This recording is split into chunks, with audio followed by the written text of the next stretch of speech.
What is up, RZ Jones 18 fans? Welcome to Summer Hall 2024 Part Dos. Welcome to the continuation of adding figures to my Masters of the Universe collection, because that's all I collect and that's all I ever will collect, apparently. There are some absolute monster pieces in this haul. I know I said Part 3 would be where would my three big bangers would come into play. Um, I was wrong. A lot of those came from this collection. Now, I'm going to let you know up front exactly one, two, three, four. Four figures, five figures are from Masterverse, like the proper stuff coming out right now. One, two, three, four, five, six, seven, eight, nine. The other nine are all classics figures. Now, I bet you're all wondering, so, how is this going so far? I could basically make a whole other shelf now for just classics figures. That's to the point where we are right now. It just started off as a simple one-off, like I'm just going to get Thunder Punch He-Man and Terra Claw Skeletor and be done. I love these things so much. The classics figures to me are some of my favorite figures in my collection now, and it's so cool to now not just have I have vintage, I have Origins Modern, I have Masterverse Modern, and I have classic stuff in here now. Now I'm like, do I just collect 2000? Like that's the only thing I'm missing is the 2000 era of Masters of the Universe. It's the only thing I'm missing right now in my collections. Is I have stuff from vintage, modern, and classics, and now I'm just missing 2000X. Like it's kind of insane. In some cases, I've doubled or triple dipped on a single character. And again, it's insane. But we'll get into all that once we go through. But I figured we do three of these Master First figures are kind of, well, four of these are kind of solo by themselves. One leads in back into Masterverse, so we're kind of going to do that. I'm going to save him for. I'll probably save those three specifically for last because they all go together in one subsequent thing, and it leads to the biggest piece of this haul. Which I'm not going to lie to you, I have plans for part three. I know of two pieces I want to get to kind of end this trilogy off in August. And if I get them, or just one of them, that's cool. But I don't know if they'll be able to top this. Price wise, the fact that I have this thing now is kind of insane. I'm just going to be about it. But let's go ahead and get started. So, my Masterverse collection pertains of the Revelation cartoon and New Eternia. Like those are the two things I go for because I think they work together pretty well. I know we'll probably get this guy down in the future for New Eternia, but this guy honestly looks so good that I'm fine with it. This is the Revelation Roboto, and again, I know I've sung praises about these figures every time we do a haul video, but I gotta do it again. These figures are just so darn fucking cool, and it's so simple, but it's just like the head sculpt on this thing looks so good. The fact that he was a clear on the chest, the blues, the yellows, the reds, his hand cannon, I think looks awesome. And I love the fact that, they're committed to the bit obviously with the double joints. I love the fact that on his cannon arm, it's single. That makes me happy because it doesn't need to be double jointed. It just needs to go like that, and then we're good. But again, so good, honestly, so good. He comes with two extra interchangeable hands, a more bigger blaster, and a hand. He also comes with the translucent orange versions of the sword of Preternia and the sword of um, Preternia and Subternia, the two swords that make the power sword from the cartoon. But still, really cool to have this guy represented on my shelf now. Roboto is one of my favorite heroic warriors. Much like Troutjaw, I love the idea of having multiple parts for characters. I think that's really cool, and that's why I have him.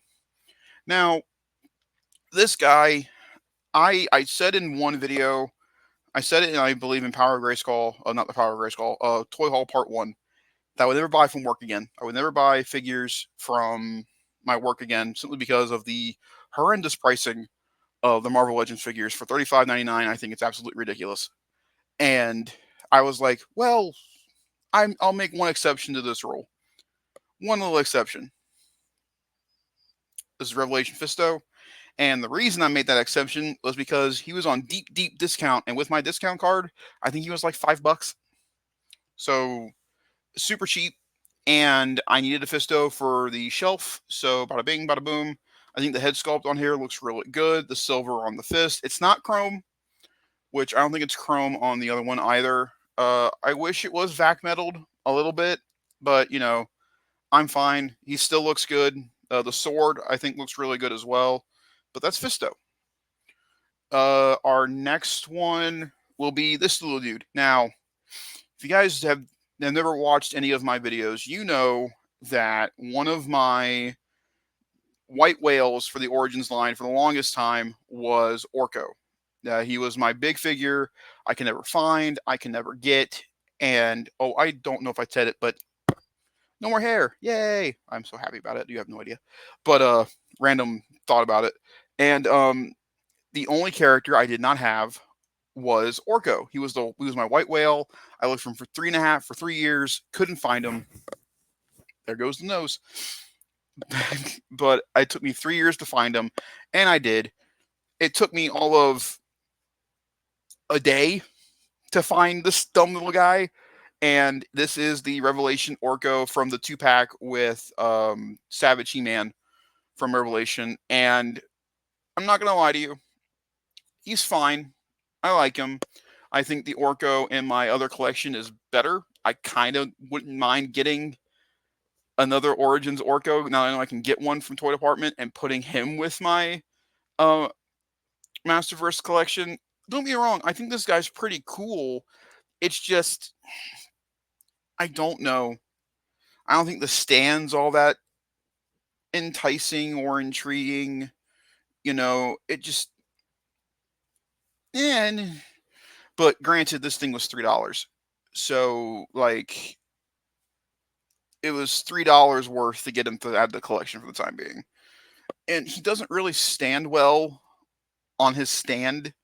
And like, once I find the angle for him, like, he stands fine. But that's super. Hey, what are you doing? Get down. But so there's those. Now, here is the most random figure I think I've ever bought regarding He-Man, and it's this dude. This was a Mattel Creations exclusive. When you see this guy, you're going to wonder, what the hell is that thing? And I'll explain. This is the Masters of the Universe Masterverse New Eternia Mattel Creations exclusive Vicron. I know you're wondering, the heck is that in your hand? So some of these pieces are from the Barbarian version of for Vicron. Some of these are from the Bullet Head, and obviously the Tank Head is also here. I made a mix match character. I call him Metal Tank, and he is an evil guy. This thing's fine. I am constantly like, I'm really glad I got this, and then other times I'm like, I'm really not happy I got this, and other times I'm like, I'm really glad I got this. Grogu. Sorry, Grogu, my cat, is being extra annoying for some reason as soon as I start recording. Grogu. Hey. Grogu. No. But, yeah, no. It's a love-hate thing with this thing. It really is. And, it's on the Evil Horde shelf because that's where I know where to put it. But now I put it on this shelf right here in the middle. So I'm just going to go ahead and do that because that's where he needs to go. I like him, don't get me wrong, but I think of all of my Masters of the Universe figures I currently own in my collection, he's my least favorite of the bunch, for sure. Now, let's get into the good stuff. Let's get into the stuff that I think everybody wanted to see, that I want to talk about, and that is classics. I love Masterverse, but classics is on a whole other level.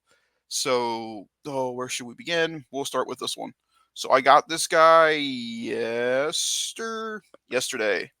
and I now owned 3 versions of He-Man, in my Masters Universe Classic Collection. And now I can say I own the Prince Adam, and this Adam looks so good. The head sculpt is good. It's not great. It's good. I completely agree with Pixel Dan. There has not been, I think, minus the original 2008 release of He-Man, they have never been able to get the He-Man head right. But the difference is on this one, it's Adam. That's clearly Adam. And so he comes with the purple sword. Massive Classics articulation is the same. Single rotate at the wrist. He's got a little bit of an ankle rock, and his feet can go up and down. Obviously, boot rotation. You're well. Hang on, does he? Yeah, he does. It's just super tight. But yeah, Adam, yay! And Adam to the collection, and he stands with the sorceress next to Castle Grayskull. The next one we will talk about, I'll get the thing out of his hand. This is the single release of the Horde Trooper, not the 2-pack. This is the single release. And one of the weirdest accessories I've ever gotten with an action figure is right here. And it's a sticker sheet. What? It's a sticker sheet that you're supposed to put on this figure to look like it got battle damaged and stuff. I'm like, why on heaven above would I put stickers on a figure? They wouldn't last long. They'd rip, they'd tear. So it's just a novelty piece. I keep it in my master's drawer, which is where all my accessories and everything for everybody goes, is in this little drawer right here. And so that's where it stays. I really don't worry about it. The two accessories I have him with are this awesome Bat Horde shield, and of course his version of the bowcaster. But yeah, there is my Horde Trooper, and again, looks fantastic. Obviously, with these, they don't have the features, so if you don't press the button, the thing doesn't hop out, which I'm completely fine with. He's not here. I did get a second Horde Trooper for Origins, but you've seen him already. You know what he looks like. But I got a Horde Trooper to go with my Hordak. And in line with that, I feel like, Shadow Weaver and Hordak need a little bit more attention on the Evil Horde side. So I talked about her in my last video, and now I can officially say I have her in the collection. More or less, I got the one I wanted, and that would be Classics Catra. Now, few things here with this figure. Few things here. First off, no real head bobble, which is awesome. She does have the sword, the from the accessory set from her from the original line. She does have her shield, but I need to talk about this because it's been bugging me, and then I watched Pixel Dan's review, and I'm glad that we're on the same page. What's up with this hand? It is the gummiest, like, you can probably pull it out a socket thing before hands were like removable. And when you look at that hand compared to that hand, they look so different, and that's because the plastic's different. I don't get why they did it. It's the biggest conundrum with this figure. She has on the classic Catra mask on top of her head because I think that ultimately looks better. She does have her shield with the jewel in the middle, and that just simply clips on to her arm and Catra. The next one here is, I don't know if you can see it right or not. Let me put this in his hand. There we go. Actually looks a lot better. Here is Clawful. So I did not get the Clawful from Masterverse for New Eternia because I found this guy, and I think this looks infinitely better for some odd reason. Like, this is how you remove his armor, is you just take his whole back off, which I find really funny, and it goes back on just fine. He also comes with a shield, but I never feel like he needs a shield. He's got a gigantic claw that is spring-loaded, which is cool. The head sculpt on here looks really dope. So, Clawful. Excuse me while I take a drink here for a second. Yeah, that's better. Moving on. Here is my third Princess of Power figure, and that would be Bo. So I like, love, and dislike this figure all at the same time. I wish the cape wasn't removable. I know that kind of takes away from classics a little bit, but I wish it wasn't removable simply because it moves around so much as it is. And like, I think that's the most annoying part about this character. And he he looks good. Don't get me wrong. I think the bow looks really good. You can put your own string in there if you want. He comes with a separate bow, separate arrow, and you can remove the heart here on his chest for a different piece and all that kind of stuff. He looks great. Second head sculpt, all that fun stuff. But I like him. I really liked him when I got him. But he just stands on the shelf really nicely, and it's just nice to have him in the collection for the Princess of Power stuff. Okay, I've saved kind of my favorite ones for last, so we're gonna go in this order. So there's Masterverse figures we have to get to as well. So this is one that's kind of insane that they made a figure of him simply because of what he originally stood for, not stood for, kind of split for, and that is Blast Apart, Blast Attack. He is, how do I say this lightly? He is essentially a suicide bomber, and or his action feature was that he would explode down the middle. Obviously, this one doesn't do that, and he's cool. I really like his design. He comes with this really cool whip and this really like crazy axe. And I have him on the Evil Horde shelf. I just feel like he fits better there than the Evil Warrior shelf. But I don't know. It goes back and forth. But yeah, that's Blast Attack. He's cool. He's different. He's wacky. He fits in the line just fine. So, oh, how do I want to do this? Because I want to like get to him, but I also want to get to. Okay, we're gonna do this first. So here is the next one. You can clearly see who it is. This is the Revelation Hero with his really cool and odd scepter that opens up and you get the really weird orb thing. Now, remember this one. Powers of Grayskull, which was the line that was supposed to take place after Masters, didn't happen. There's a classics figure of him. It looks cool. I'm really glad I got this one. I had a defect with mine. There's supposed to be like this little gray thing on top of the cape. This part didn't have it. And so the cape likes to pop off, but nothing too bad. But remember him. I have Hero. Really cool. Really like him.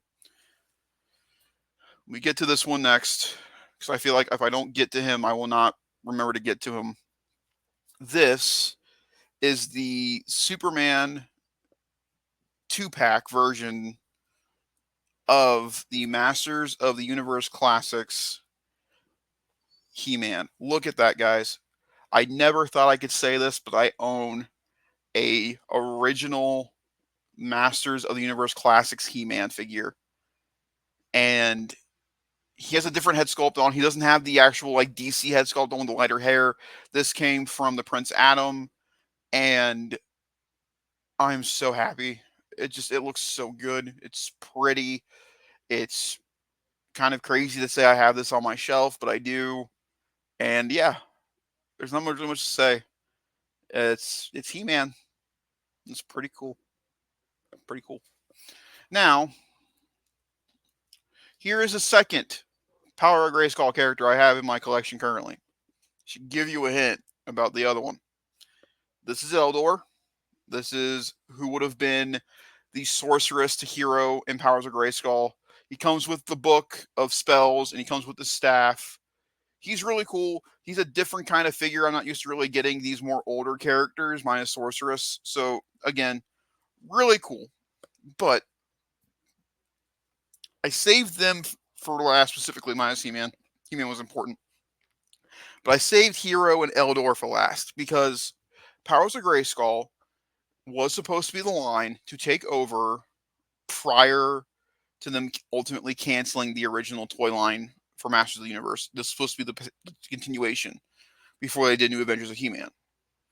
And in that line, they had the dinosaurs, which were released. We had Eternia, which was released. But never in the vintage line in America did we see the Hero figure, the Eldor figure, the Titus figure, the mega figure for Titus, or the mega figure for Megator from there. But with that being said, Classics, however, did Hero, did Eldor, did Titus. But did they do one more? Did they? They freaking did. Look at this, ladies and gentlemen. I cannot understate how, excuse my language, fucking amazing this is. This, my friends, is the Masters of the Universe Classic Megator. And I cannot stress how incredible it is to have this figure. Can't stress it. Cannot stress it. So, I want to tell the story of how this ultimately came to be. I'm going to sit him here for a second while we have story time. Sit here, big dude. It's so cool. He's now my biggest Masters figure. He officially took 2Bat's spot. Snot Spout's there, but he's the biggest. So, I did not look at Toy Department at all yesterday before I went to their store after I got my hair cut and I did some shopping at Meijer for some stuff for the animals and that kind of stuff, which I remind myself to get dog food tomorrow before I come home. You need to remember that. Remember that. Remember that. Remember that. Remember. And I never looked at their thing. So, as per usual, I go in, I say hi to everybody, and then I browse. Ultimately, I end up in my section, which is the Masters of the Universe section of Toy Department. And I browse. I'm looking through like the origin stuff. I'm looking through the loose figures. Obviously, I look and stare at Grayskull for a few seconds. Every time. It has now overtaken the UCS Millennium Falcon for Lego as the piece I really want to get from Toy Department. It's the most expensive piece I would own, but it's the one I really want. Ultimately, if I could get that over Eternia, I'd be so happy. But besides the point. So then I go to the classics / rare / vintage case. When you go into the store, you go past Masters, it's right next to Turtles for the vintage stuff for Turtles. And I look, and they don't have one, they have 2 Megators. 2. And one was 40, one was 50. And I was like, so what's the difference? And I see this little baggie attached to the Megator I didn't get. And it was holding an extra head sculpt with rooted hair. It looked really weird. And I was like, that's not Megator. That's a weird head sculpt to go with that figure. But okay. Get home. Do what I usually do. Bunch of new Master stuff. What do? Pixel Dan it up for a little bit, for a couple hours. Watch some reviews. Get to know my new figures. That kind of stuff.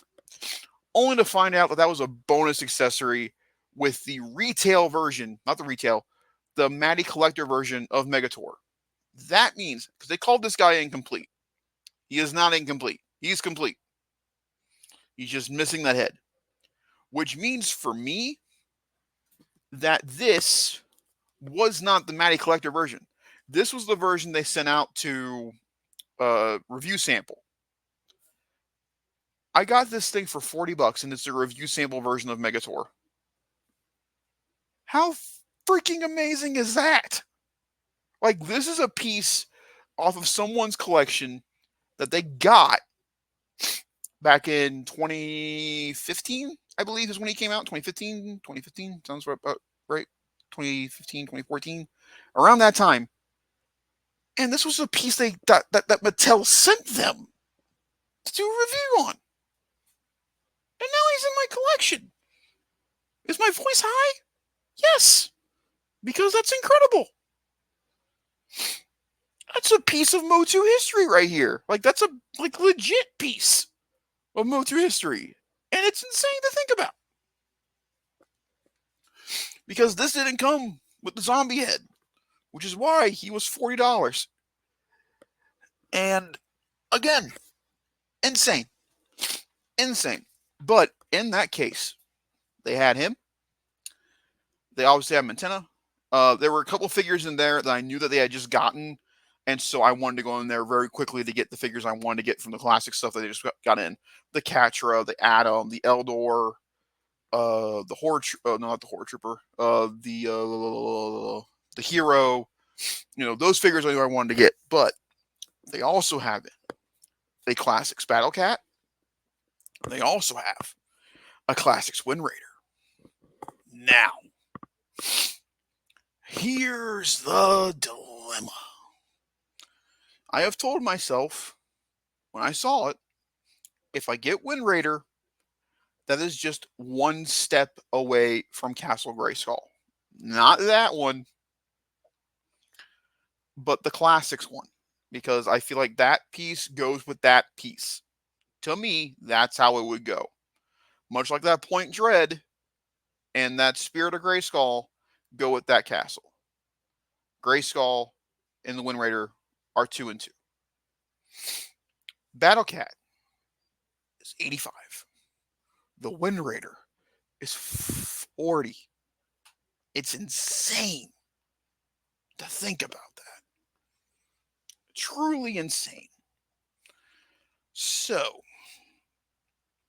that's 14 new figures have added to the collection. 14. Same as part 1. It'll not be that big in part 3. I'm telling you right now. I'm not definitely doing that again. I love this line. I love this line so much. There is no other way to put it in that. I love this line. This is such a fun line of toys to collect, to the point to where an entire wall going up to the ceiling is nothing but Masters of the Universe merchandise. The only thing that's not over here is my Thunder Punch E-Man, because he's on my favorite things shelf. Now, I do have, in that regard, sad news since the last time we spoke.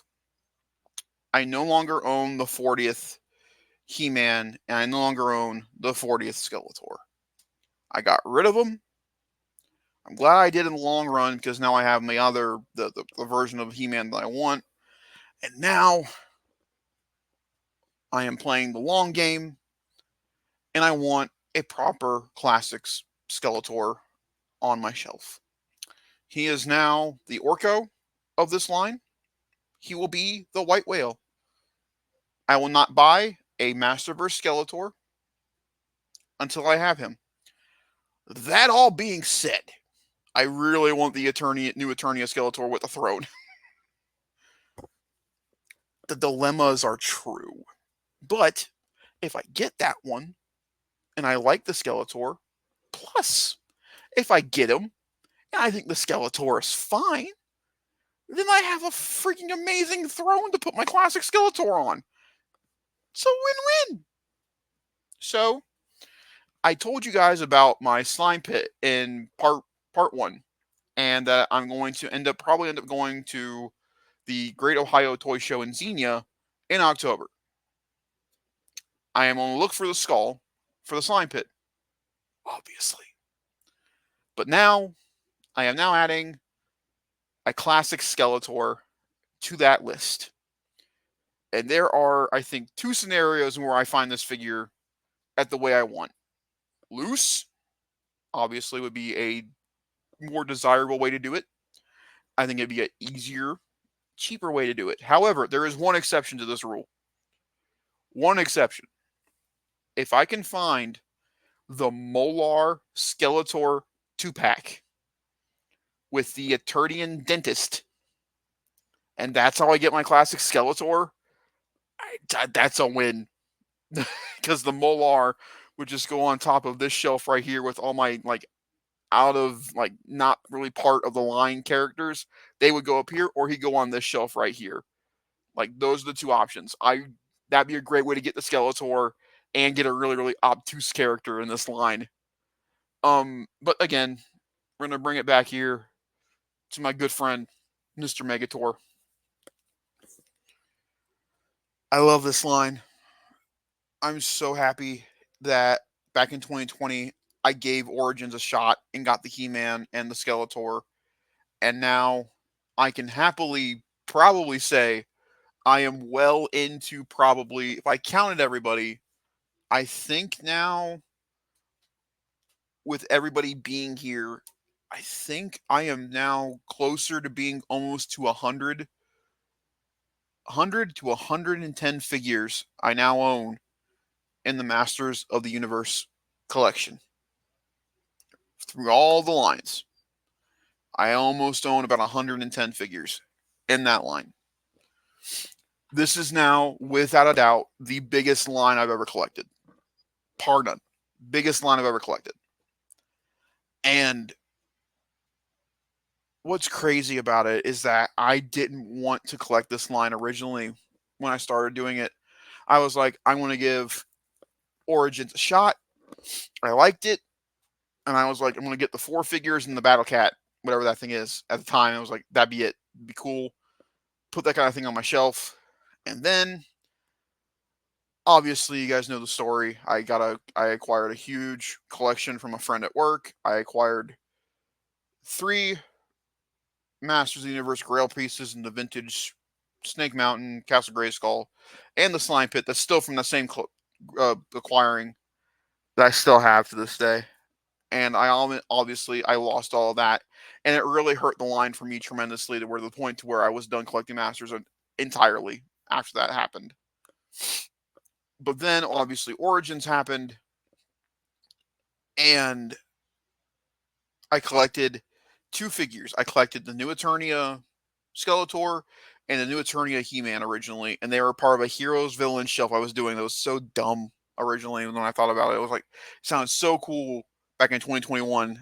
Such a dumb thing to do. I mean, it's a cool thing if you know what you're doing, but I didn't. I was just going off willy nilly. I had the most random figures on there. I was buying random figures to complete that shelf. It was just, oh, I do not miss being a crazy collector, just buying everything I saw. I am so concise in what I buy now. It's kind of nice. Like, I know exactly what I want to get when I go get it. Like, there's no other way to really beat around the bush, and it's nice. It makes collecting a lot more fun. And some people would say boring. I find it fun because I know what I want to get, and I get it. Exhibits A through G. And I don't want to collect any other line. I really don't. There is one exception, and that would be Super 7's 2003 Ninja Turtles coming out next year. I really, really, really want those.